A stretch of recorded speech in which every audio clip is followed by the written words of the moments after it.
Olá pessoal, tudo bem? Hoje eu quero falar de um assunto que ele não tem, tem ligação com tudo que a gente fala, né? Porque tudo que nós falamos aqui em todos os nossos programas tem a ver com Bíblia, com teologia, com cristianismo. A nossa resposta sempre é uma resposta cristã, evangélica, pautada naquilo que a Bíblia nos apresenta. Eu já disse que nós seguimos uma escola, uma linha conservadora, calvinista, então só isso para a gente poder nos nortear. Mas hoje, isso que eu quero fazer pretende ser um estudo bíblico. Eu não tem a ver com o nosso café com Deus, não tem a ver com o nosso roda de conversa, não tem a ver com a nossa celebração, não tem a ver com o pastor pode ou não pode, não tem a ver também com o sem tabu. A proposta desse estudo é a resposta a uma pessoa que tem feito alguns questionamentos bíblicos, e eu disse para essa pessoa que eu lhe daria uma resposta. Então eu quero dar essa resposta a essa pessoa e quero também colocar isso no ar, no nosso site, no nosso canal, para que você possa então entrar, acessar, possa compartilhar, possa aprender mais da palavra de Deus. A motivação da pergunta e a motivação da resposta foi a pergunta que a pessoa me fez sobre Romanos 6:23. E a pergunta da pessoa era: eu quero entender o que é esse negócio, o salário do pecado, a morte, ou a morte como o salário do pecado.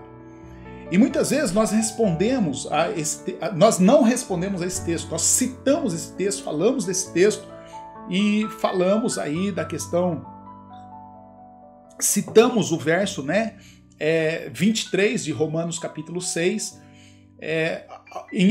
de acordo com as nossas conveniências, porque muitas vezes nós citamos a primeira parte, o salário do pecado é a morte, e em outras ocasiões nós citamos o dom gratuito de Deus é a vida eterna em Cristo Jesus. Mas a questão é que Romanos 6:23 ele está dentro de um contexto, e o contexto dele está em Romanos 6, capítulo 1 até o verso 23. E na verdade Romanos 6 está dentro do livro de Romanos, da carta de Paulo aos Romanos. Paulo está tratando aí de vários assuntos. Mas no capítulo 6 especificamente, Paulo está tratando da nova vida em Cristo. E ele investe tempo de falar dessa nova vida em Cristo, do verso 1 até o verso 14. E ele termina ali no verso 14 dizendo que o pecado não domina, o pecado não dominará vocês, pois vocês não são mais controlados pela lei, mas sim pela graça de Deus. Paulo está contrastando, confrontando lei e graça, e está então tratando desse assunto. Mas a partir do verso 15, o Paulo ele começa a falar sobre algo que é natural, ou era natural ali, naquele contexto que ele vivia, era natural para as pessoas que estavam ali. Primeiro, porque Paulo está escrevendo aos romanos, Paulo está escrevendo a Roma. E Roma é dito, na história, que pelo menos 2/3 da população era composta de escravos. Então, Paulo está usando de um contexto que as pessoas sabiam o que era, para dizer o seguinte: olha, todos nós somos escravos. Nós não temos uma outra opção. A única opção que nós temos é de quem nós vamos ser escravos, a quem nós vamos servir. E Paulo fala então sobre a questão dos sermos escravos de Deus.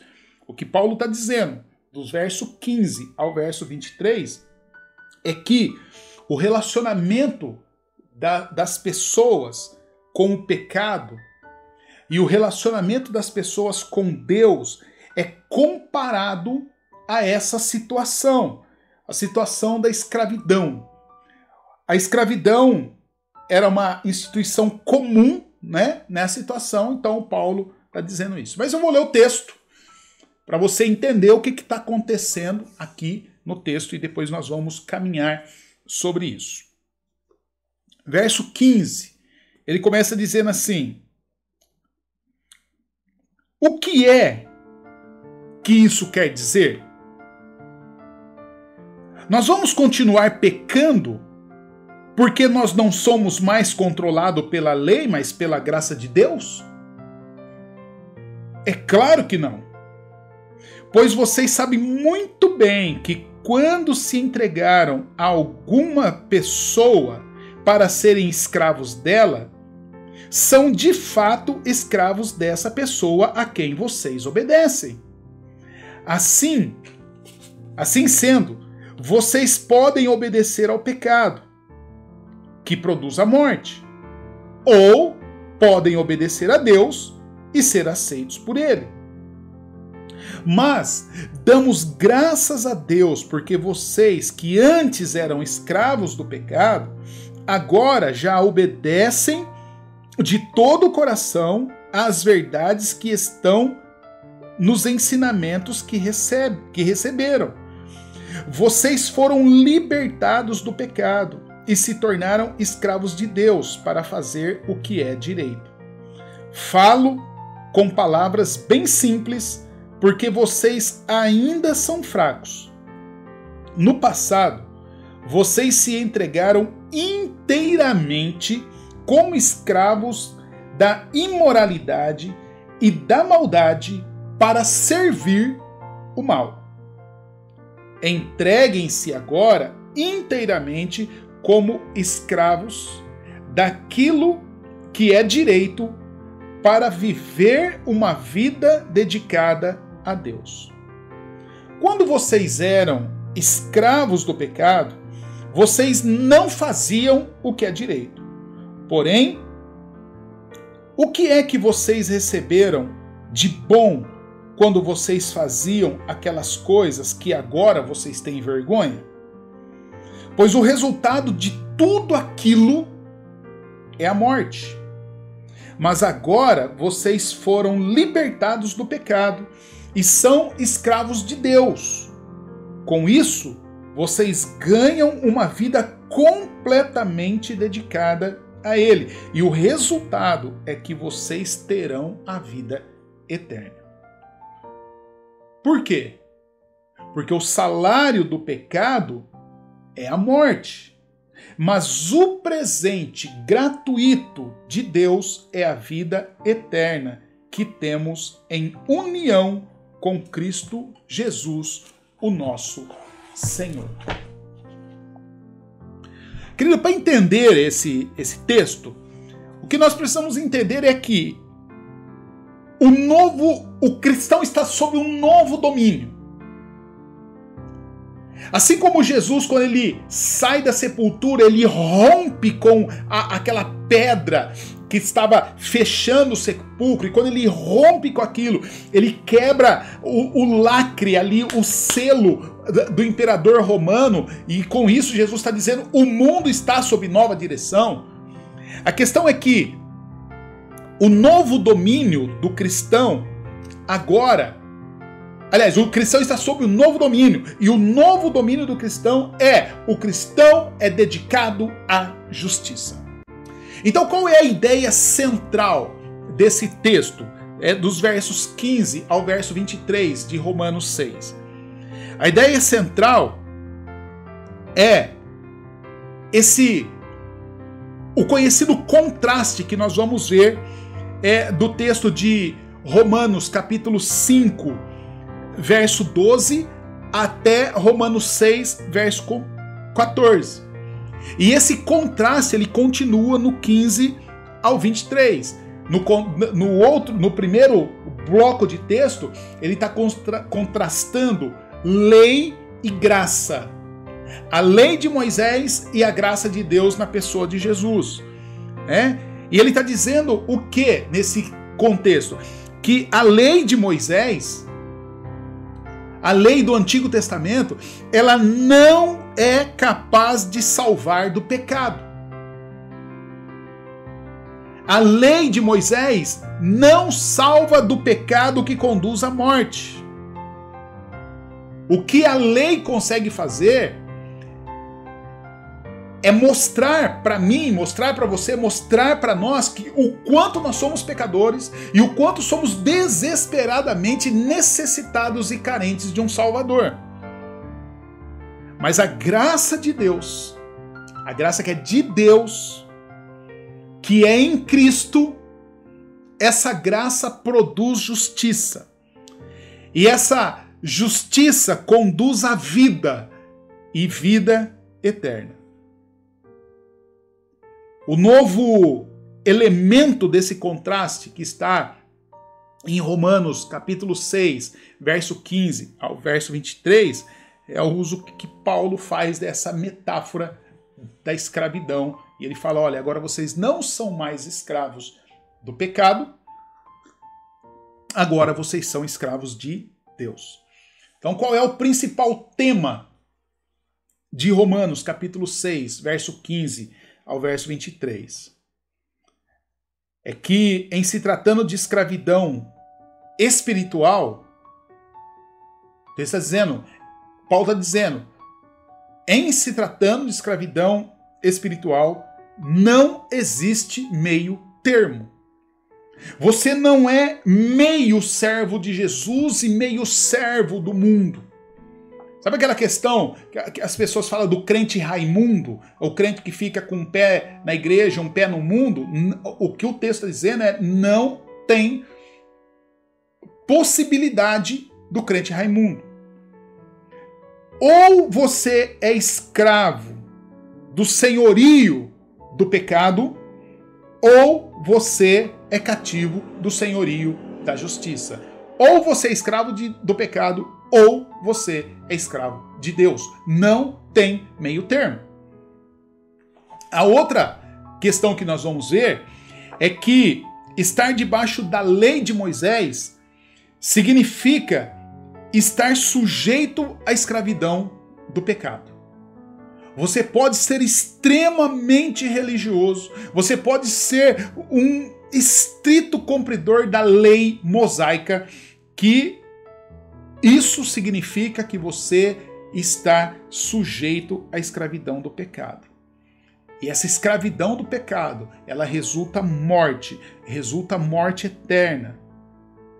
Mas por outro lado, você estar sujeito, estar debaixo da graça de Deus em Cristo, isso traz justiça que resulta em vida e vida eterna.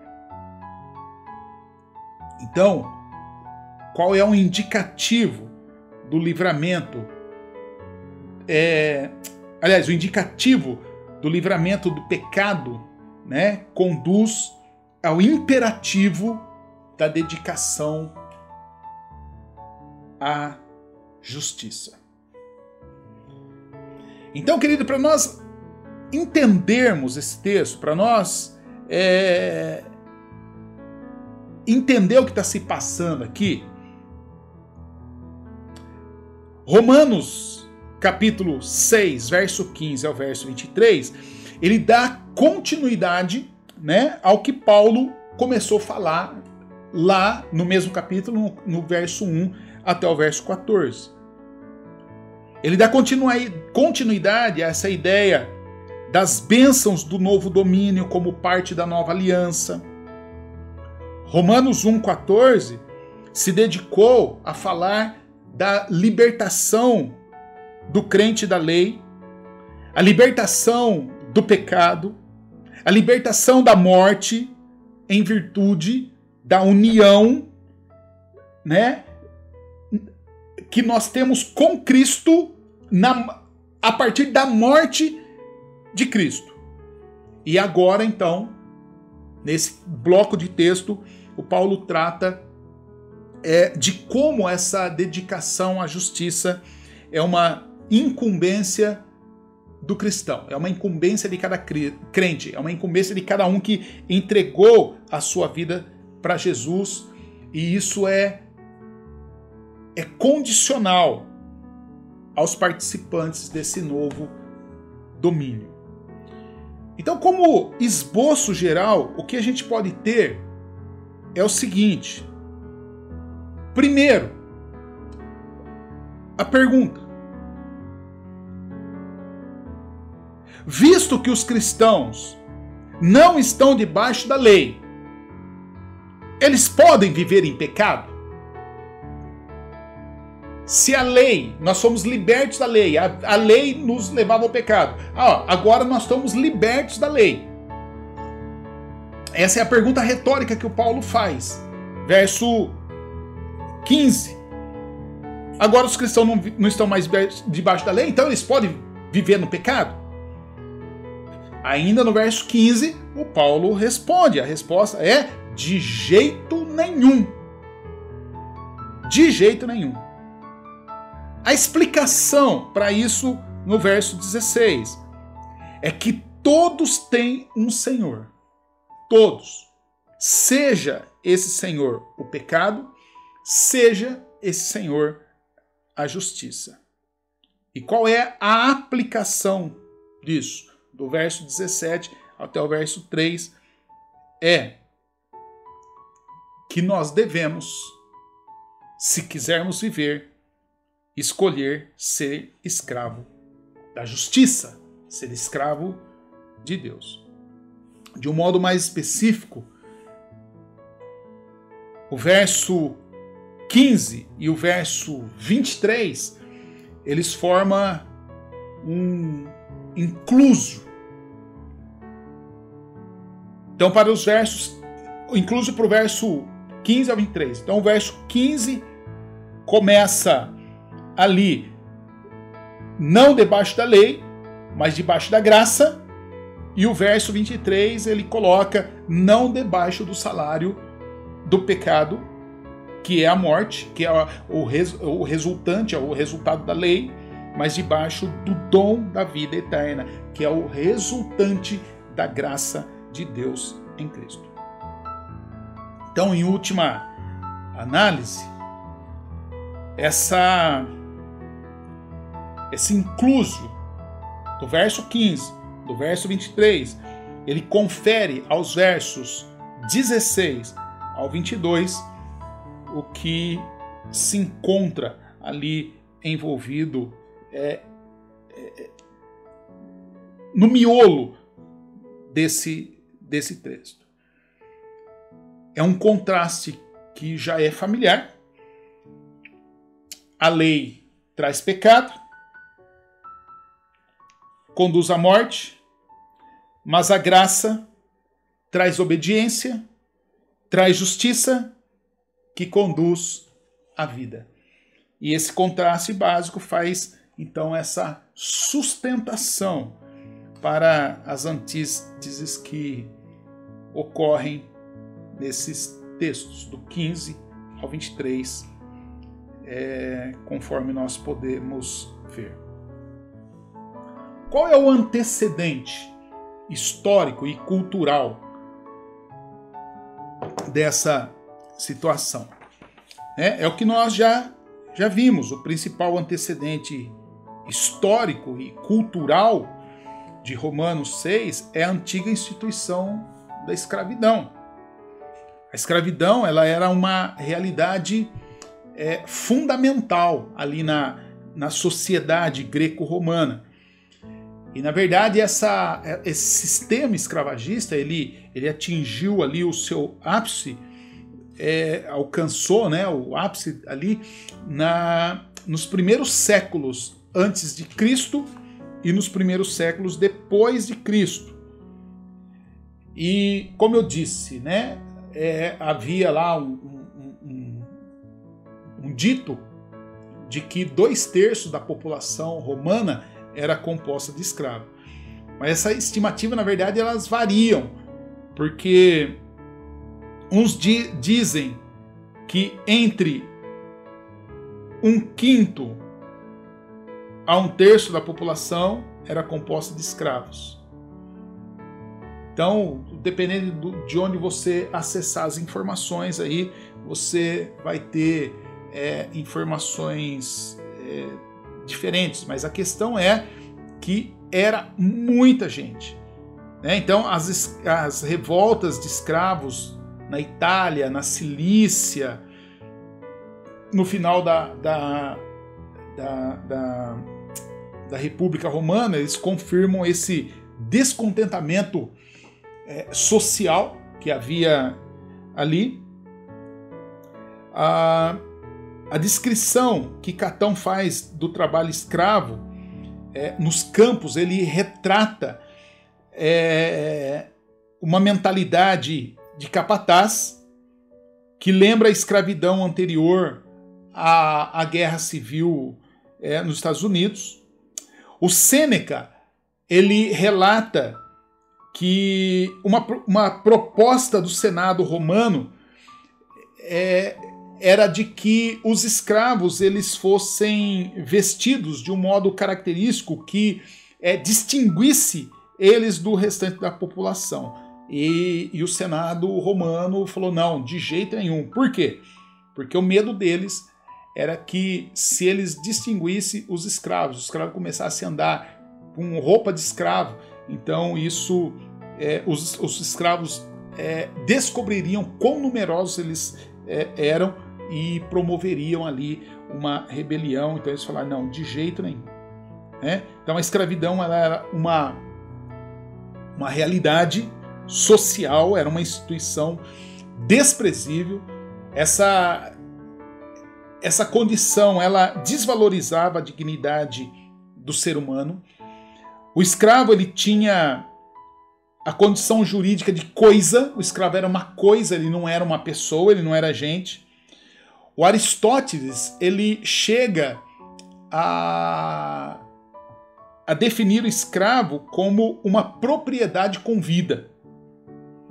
E ele disse que um escravo é uma ferramenta animada e uma ferramenta é um escravo inanimado. Essa era a ideia que Aristóteles tinha da pessoa escrava. Ou seja, o escravo estava sujeito ao poder absoluto do Senhor. Embora o cristianismo primitivo ele não defendeu a escravidão, algumas pessoas condenam a Bíblia, né, dizendo que a Bíblia apoia o sistema escravagista, mas a própria Bíblia desmente isso, tá bom? A Bíblia nunca apoiou regime escravagista. O cristianismo ele não defendeu a escravidão, nem esse sistema, né, de um modo oficial. É óbvio que não há ali um levante cristão repudiando isso, porque senão isso provocaria a ira de Roma contra os cristãos. Mas o Evangelho ele lançou assim várias sementes que contribuíram aí para a extinção, né, da escravatura. Então, na verdade, os fatos que Paulo, quando ele está escrevendo aos Gálatas, no capítulo 3, verso 28, ele, que é dentro desse contexto de escravatura, o Paulo ele fala, olha, aqui na igreja, na comunidade de fé, não tem escravo, não tem livre. Paulo, aos Efésios, ele falou dessa responsabilidade dos senhores para com seus escravos. Efésios capítulo 6, versos 5 ao 9. Paulo, ele incentiva o Filemon a libertar o seu escravo Onésimo e contribuir aí para a extensão da escravatura. Então esse é o contexto que está esse texto, um contexto de uma cultura escravagista, né? E então o Paulo ele expõe essa questão. Então o texto ele vai nesse caminho e ele começa então a dizer, então, nós havemos de pecar porque nós não estamos mais debaixo da lei, mas estamos debaixo da graça? Essa pergunta aqui ela é muito semelhante à pergunta que está lá no capítulo 1 do mesmo texto. Esses dois versículos eles evidenciam uma forma equivocada com base nessa mensagem que Paulo está falando da justificação pela fé, justificação sem obras da lei, de uma maneira de que a maneira de viver do cristão não importa.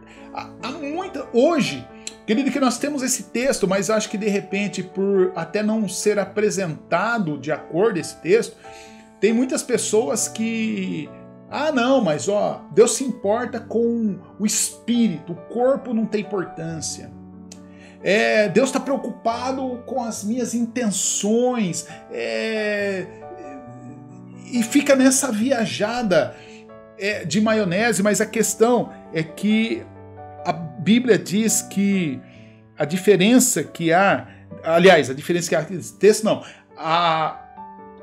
que o resultado disso, a resposta importa sim. Nós fomos resgatados das garras do pecado, fomos libertos da escravidão do pecado, não é para viver de qualquer jeito, mas é para nós nos submetermos a um outro Senhor, e esse outro Senhor é Jesus. Verso 16, ele vai dizer, olha, vocês sois escravos daquele a quem você obedece. Se você decidir obedecer a alguém, você se entrega a essa pessoa e se torna escravo dessa pessoa. Se você cegamente obedece o seu cônjuge, você é escravo. Se você cegamente obedece um sistema político, um sistema uma ideologia, você é escravo daquela situação. Então o Paulo ele explica aqui a sua resposta, né? A respeito do pecado, da justificação, da justiça. Ele fala que não há meio termo, como nós já vimos, pois ou se é escravo do pecado, ou se é escravo da justiça. Não tem meio termo. No verso 17, o Paulo ele vai dizer que tendo sido escravos do pecado. Verso 17. Damos graças a Deus por vocês que antes eram escravos do pecado. Tendo sido, é passado. No passado nós nos entregamos, mas agora nós somos... mas agora obedecem de todo o coração às verdades que estão nos ensinamentos que receberam. Paulo ele destaca aqui a história de conversão. Eu era e agora eu não sou mais. Paulo destaca aqui essa história da conversão dos cristãos romanos para corroborar, né, com o verso 16, que ele diz: vocês sabem muito bem que quando se entregaram a alguma pessoa para serem escravo dela, são de fato escravos dessa pessoa a quem vocês obedecem. Assim sendo, vocês podem obedecer ao pecado que produz a morte, ou podem obedecer a Deus e ser aceito por Ele. A gente tem que parar aqui e pensar em algo. O crente que faz o que quer. A pessoa que diz que crê em Deus, que obedece a Deus, que segue a Deus, que serve a Deus, mas faz o que quer. E Jesus disse assim, olha, só me ama aquele que tem os meus mandamentos e obedece. E agora o Paulo está dizendo aqui, olha, você é escravo daquele que você obedece. E Jesus está dizendo, se você obedece e ama qualquer um, você não me obedece. Até porque o próprio Jesus falou assim, olha, ninguém pode servir a dois senhores. Ou serve um, ou serve outro. É impossível. Então a Bíblia toda, ela está nos dando essa indicação, essa informação, esse indicativo dessa impossibilidade de eu acender uma vela para Deus e acender uma vela para o diabo. A partir do momento que eu acendo uma para Deus, uma para o diabo, Deus fala, pega as duas e dá para o diabo, porque eu não quero. Porque Deus, Ele quer toda adoração a Ele. Verso 18, Paulo vai dizer que nós fomos libertos do pecado. É interessante aqui que quando nós falamos da salvação pela graça, eu disse que eu ia colocar aqui elementos calvinistas nessa conversa, porque se nós pegamos qualquer outra escola teológica, nós vamos olhar do ponto de vista do que eu tenho que fazer para alcançar a salvação, aquilo que eu preciso fazer, que eu preciso ser para ser salvo. E é interessante que aqui o Paulo ele está dizendo que nós tomamos a ação de nos entregar. Nós nos entregamos ao pecado. Mas o Paulo, o tempo todo, ele está dizendo que, aliás, foi um ato ativo, né? Nós praticamos a ação. Mas o fato de nós sermos resgatados do pecado sempre está na voz passiva. O Paulo diz, olha, vocês sabem muito bem que vocês sabem muito bem que quando vocês se entregaram, isso é ativo, vocês se tornam escravos. Assim sendo, vocês podem obedecer ou não, podem obedecer o pecado para a morte ou podem obedecer a Deus para ser aceitos por Deus. Olha lá, para ser aceito, passivo. É Deus que me aceita. Não sou eu que vou lá e ganho pontos com Ele. Eu sou aceito por Deus. Depois ele vai dizer, olha, damos graças a Deus porque vocês que antes eram escravos, agora já obedecem em todo o coração as verdades que estão nos ensinamentos que receberam. De novo, passivo. E verso 18, vocês foram libertos do pecado e se tornaram. Isso me faz lembrar Efésios, quando diz a salvação é pela graça por meio da fé. E isso não vem de vós, é um dom de Deus. E o que não vem de nós? Nem a salvação, nem a graça, nem a fé. Nós recebemos, nós ganhamos. E o que o Paulo está dizendo aqui, verso 18, é que nós somos libertos do pecado. Paulo expressa aqui a nossa conversão a Cristo no modo indicativo que denota o modo passivo. Então Paulo chega no verso 19 e ele diz, olha, por conta disso, porque nós fomos aceitos, recebidos, que nós fomos mudados, fomos convertidos. Paulo fala, então, apresentai agora os membros do corpo de vocês como escravo para a justiça. Ele fala, antes de Jesus, eu fazia o que eu queria, usava meu corpo do jeito que eu queria, da maneira que eu queria, e apresentava meu corpo para o pecado. Ele fala, no passado, eu apresentava meu corpo inteiramente como escravo da imoralidade. Eu apresentava meu corpo inteiramente como escravo da maldade.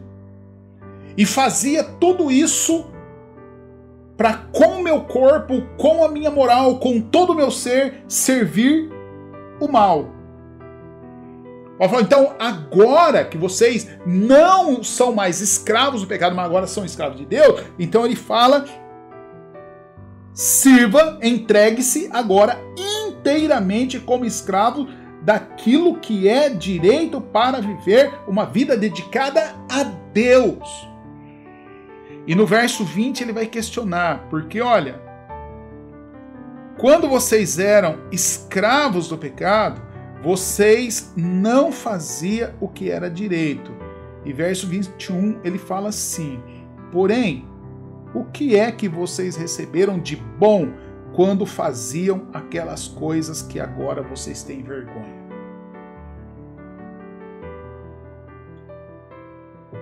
Paulo fala, tá bom, você vivia a sua vida do jeito que você queria. Qual foi o resultado? Que fruto você colheu? Querido, eu tenho falado com algumas pessoas, aqueles que deixaram a fé cristã, porque achou que a fé cristã era ruim demais, era dura demais, era constrangedora demais, aprisionava demais, e então, não, vou viver a liberdade do pecado. E eu tenho dito para alguns que se eu encontrar realmente alguém que vive a vida do jeito que quer e é feliz, eu rasgo minha Bíblia e jogo fora. Porque a palavra de Deus está dizendo, olha, é um questionamento, questione-se, avalie a sua vida. E o Paulo fala assim, olha, de acordo, verso 21, porém, o que é que você recebeu de bom quando você vivia 100% no pecado, como ele diz aqui, quando você vivia entregando-se inteiramente como escravo da imoralidade e da maldade. O que você recebeu de bom? É uma pergunta que ele fala. Ou seja, que fruto você tem dessas coisas? Ele falou, na verdade, quando você se converte, você não quer nem se lembrar dessas coisas. São coisas que nós nos envergonhamos, queremos deixar no mar do esquecimento.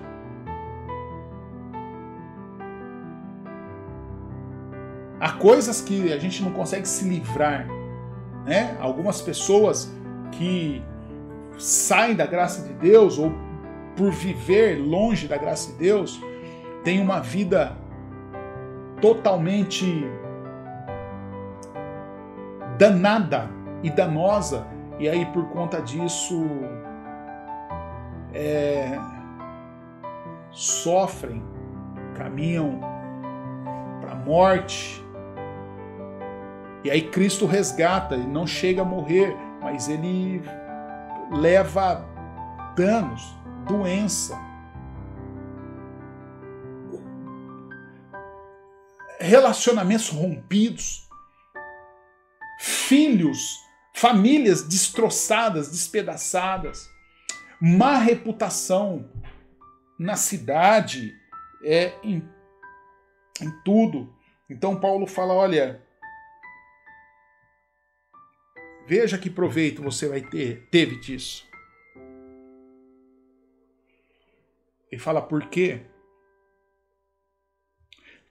Tudo aquilo que nós fazemos a parte da graça de Deus é submetido, é sujeito à escravidão do pecado. E tudo aquilo que nós fazemos sujeitos, submissos, em subordinação ao pecado, tudo isso gera morte. O resultado de tudo isso é morte. O resultado de vida promíscua é morte. O resultado de satisfação de desejos imediatos, desordenados, é morte. O resultado de eu viver em desobediência aberta, em rebelião aberta contra Deus, contra o sistema, contra a família, contra a religião, contra a igreja, contra tudo, é morte. Morte da reputação, morte da personalidade, morte do caráter, morte física, morte, a pior das mortes, que é a segunda morte, a morte espiritual, a morte eterna.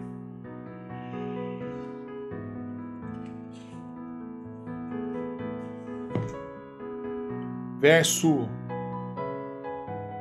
22, Paulo vai dizer, mas agora vocês foram libertados. De novo, o passivo. Não fui eu que libertei. Jesus falou, se o Filho te libertar, você será verdadeiramente livre. E Paulo está dizendo, olha, não fui eu que me libertei. Não é que eu fiz algo para sair dessa situação. Vocês foram libertados. Foram libertados do pecado. E agora, então, vocês são escravos de Deus. E com isso, lá naquele sistema escravagista, você ganhava prisão e morte.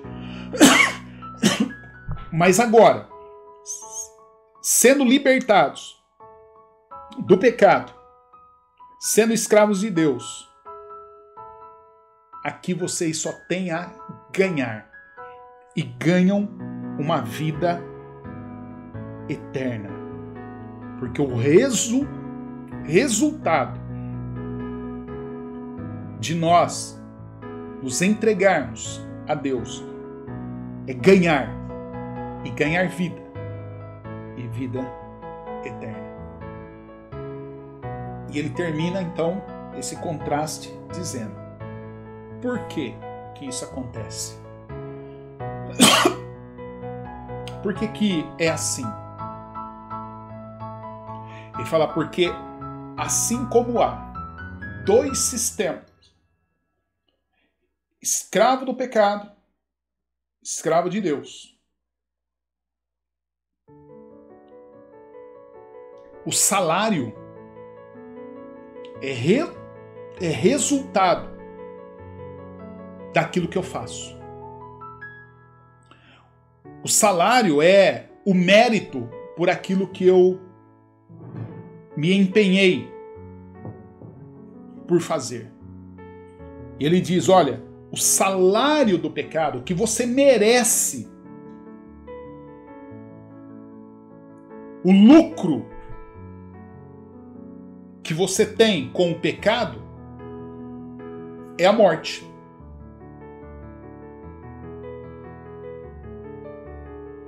Mas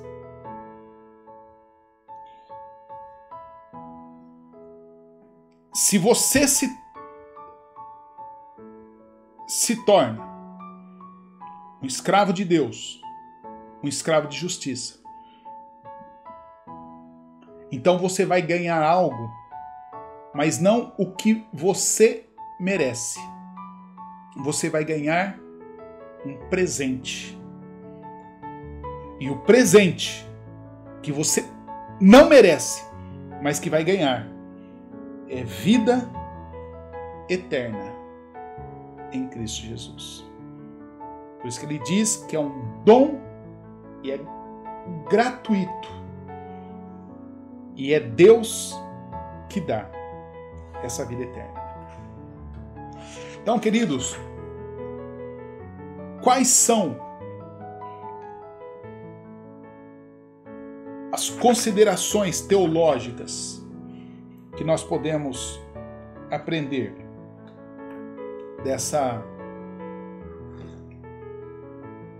desse texto?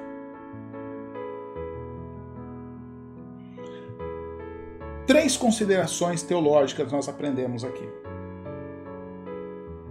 A primeira, como Jesus disse, ninguém pode servir dois senhores. Essa é a primeira consideração. Jesus falou isso em Marcos capítulo 6, verso 24. Ninguém pode servir dois senhores. Paulo concorda com isso aqui nessa carta. E Paulo concorda também que todos os seres humanos eles servem somente a um desses dois senhores. Ou o ser humano serve o pecado, ou o ser humano serve a justiça. Conhecimento prévio do resultado desses dois domínios. O pecado traz morte, a justiça traz vida.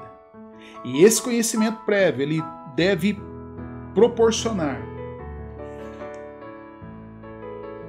a motivação e motivação de sobra para que a pessoa, para que eu, para que você, para que o crente sempre escolha o domínio da justiça. A segunda consideração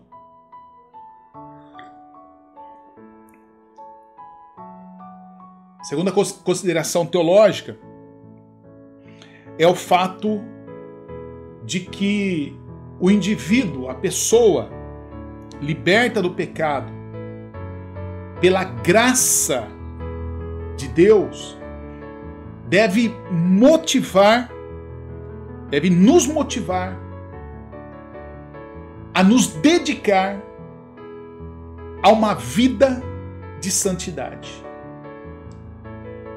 O fato de nós sermos libertos do pecado, o fato de nós sermos alcançados, atraídos pela e para a graça de Deus, não pode, em momento algum, ser o aval para eu viver a vida do jeito que eu quero, porque depois eu peço perdão e sou perdoado, porque depois eu lavo e fica novo. Não. Viver uma vida de santidade em obediência, em submissão, em subordinação à justiça. E a terceira e última conclusão: os cristãos não devem ser caracterizados nem pelo legalismo religioso, por aquelas regras da religião, aquela caixinha religiosa. Eu costumo citar Ed Renekiewicz, não pelos paradigmas, os 4 paradigmas: culto, clero, domingo e templo. Mas também, uma vez que eu não posso... os cristãos não devem ser caracterizados por esse legalismo do mulher não corta cabelo, usa saia comprida, homem usa terno, faz barba. Não é isso. Não é roupa. Não é o jeito de eu falar. Não é o eu falar em igrejês e em evangeliquez. Chamar mulher de varoa, homem de varão. Não é isso. Mas também, querido, não pode ser caracterizado pela licenciosidade de fazer o que quiser. Essa ideia de que Deus deu uma vida para cada um cuidar da sua, isso não é de Deus. Esse negócio de Deus está mais interessado no espírito. Deus não é Gasparzinho. Deus criou o homem, corpo, alma, espírito. E Deus está interessado no homem todo. É por isso que nós anunciamos Jesus todo, ou o evangelho todo, para o homem todo, para todos os homens. Jesus é aquele que satisfaz corpo, alma e espírito. Então, os cristãos não devem ser caracterizados pelo legalismo, não devem ser caracterizados pela licenciosidade. O cristão deve ser caracterizado pela fé. A fé que conduz à santificação.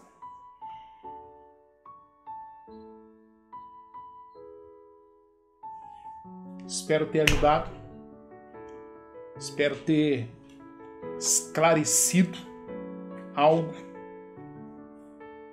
Reconhecemos que a palavra de Deus é mistério, e mistério nós aceitamos pela fé.